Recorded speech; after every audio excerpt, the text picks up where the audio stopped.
हर हर महादेव।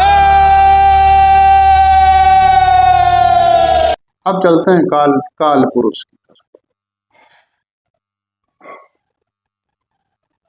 काल पुरुष कौन है? काल पुरुष ये विभेदन है दो प्रकार की ऊर्जाओं, a feminine energy and a masculine. इसीलिए हमारे चार्ट में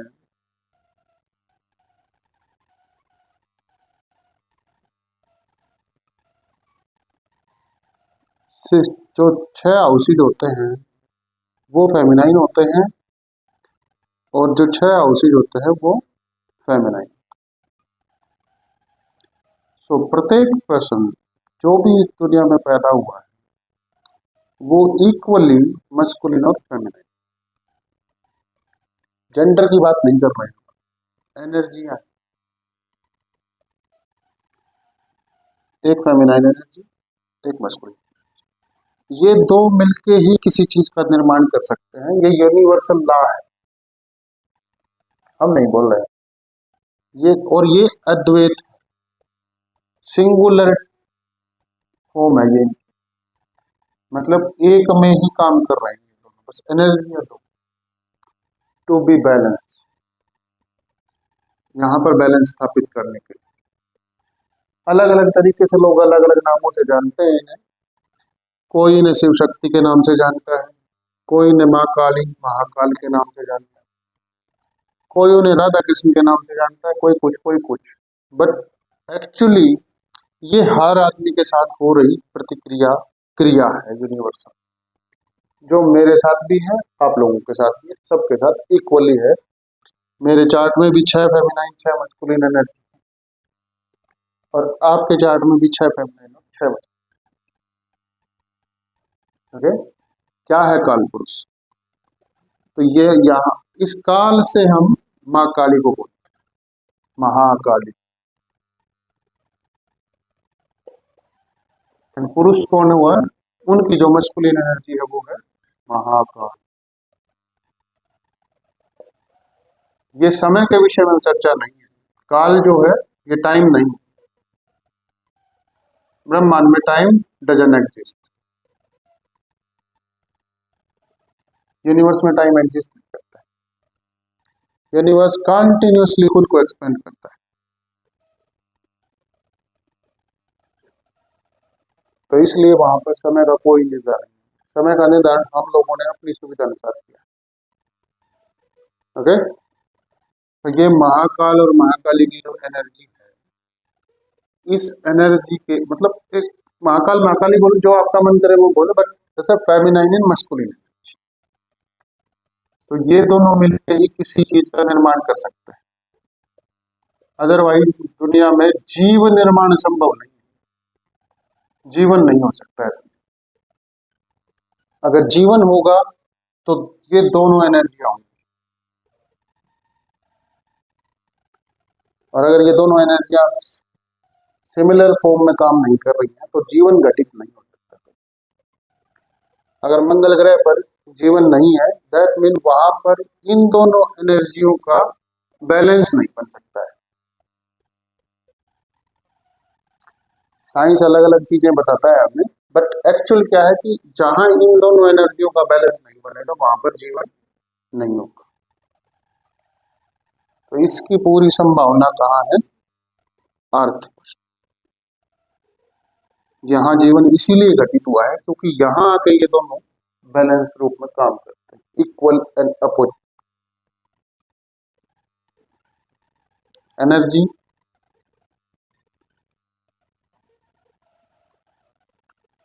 मस्कुलिन डायरेक्शन, ए फ्लो, एनर्जी फ्लो करती, मैनिफेस्ट करती। कोई भी निर्माण बिना स्त्री तत्व के नहीं हो सकता, स्त्रैण ऊर्जा के कोई निर्माण नहीं हो सकता, फेमिनाइन के बिना कोई भी चीज घटित ही नहीं हो सकती,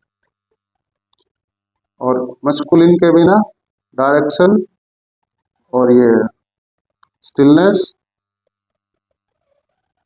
और अलाइनमेंट,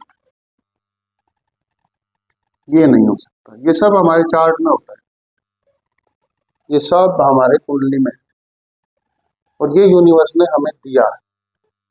तो काल पुरुष जो है वो निर्माण करता है चीजों का, और काल पुरुष के बीच में ही इसी को, ये समय से परे है इसलिए इसको कालातीत बोलते हैं हम लोग, काल से परे। काल से परे की घटना है, सब जन्म मुझी से पाते हैं और लौट मुझी में आते हैं, सब यहीं चले जाते हैं, यहीं से आते हैं और यहीं चले जाते हैं। एनर्जी अपनी जगह, मस्कुलिन अपनी जगह, फेमिनाइन। इसलिए काल पुरुष चार्ट को समझने के लिए सबसे जरूरी है काल पुरुष को समझा जाए कि काल पुरुष चाहता क्या है। काल पुरुष का उद्देश्य है निर्माण, अपनी मैनिफेस्टेशन, अपना निर्माण। तो वो चीजों को मैनिफेस्ट करते हैं और कंटिन्यू निरंतर प्रवाह से वो चलते रहते हैं। और वो क्या निर्माण करते हैं? वो इस पृथ्वी पर एक मंडल का निर्माण करते हैं। जैसे मंडला, जिसको हम कुंडलिनी बोलते हैं बर्थ चार्ट, एक्चुअली ये एक मंडल है। किस चीज का मंडल है? ये पूरी एनर्जी छन के यहाँ पर आती है, पूरे ब्रह्मांड छन के यहाँ तक एनर्जी आती है, तो इसको हम मंडल बोलते हैं। ये ऐसे हमने अपनी सुविधा के लिए इसे चौकोर कर लिया है, एक्चुअली ये ऐसे। और यहाँ पर 12 प्लैनेट, 12 ये आउटसीट और 27 नक्षत्र, इन सब का मिला जुला रूप एक मानव है, एक जीवन है। तो पूरे यूनिवर्स से ये घूमकर जब पृथ्वी पर आते हैं तब यहाँ पर जीव निर्माण होता है, और यही वो एनर्जी है जो वहां काम कर रही है यूनिवर्स में, और यहाँ काम कर रही है हमारे लिए।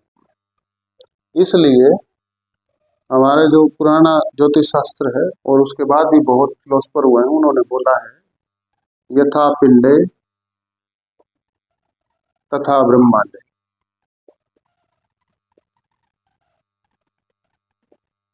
ओके, जो इस शरीर में है वही ब्रह्मांड है, और जो ब्रह्मांड में है वो सब इस शरीर में है। सो जब हम स्पिरिचुअल जर्नी पर चलते हैं तो हमें पता चलता है ब्रह्मांड अपने रहस्य खोलता है। जब हम मेटलिस्टिक जर्नी पर होते हैं, केवल मेटलिस्टिक, तब जो है वो अपनी माया रचता है, जिसको हम बोलते हैं इल्यूजन। सो यहाँ उसने दोनों चीजें रची, माया भी है और माया से दूर जाने का रास्ता भी है, और पूरे ब्रह्मांड की एनर्जी इसमें समाई है। तो ये मंडला, ये एक्चुअली ऐसे ऐसे देखा जाएगा इसको, ये तो अपन देखने के लिए बना लेते हैं, वैसे अगर देखा जाएगा तो ऐसे देखा जाएगा। ये मंडला है, इसके ऊपर गिर रही है पूरी, और ये पृथ्वी है। इस पृथ्वी के कण कण में चीजें जीवन ले रही, दर्शन पैदा हो रहा है, और वो जो दर्शन है वो यहीं से आ रहा है, यहाँ से चेतना आ रही है, यहीं से फ्लो आ रहा है, यहीं से एनर्जी आ रही है।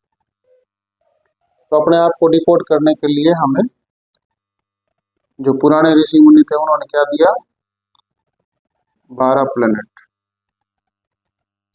12 हाउसेज, 27 नक्षत्र है, तो बहुत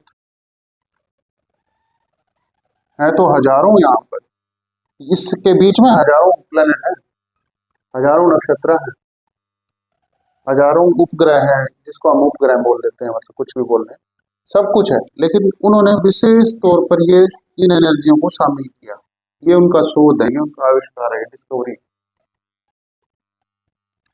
तो इसलिए उन बड़े साइंटिस्टों का धन्यवाद करते हुए काल पुरुष चार्ट एनर्जी को ऐसे, और वो कितने एनलाइटन होंगे कि वो काल पुरुष तक गए होंगे, यहाँ तक गए होंगे, तब उन्हें पता चला होगा कि काल पुरुष कैसे काम कर रहे हैं। इसलिए उन्होंने हवन की वेदी से लेकर और बर्थ चार्ट तक सब कुछ मंडल के आकार में तैयार किया।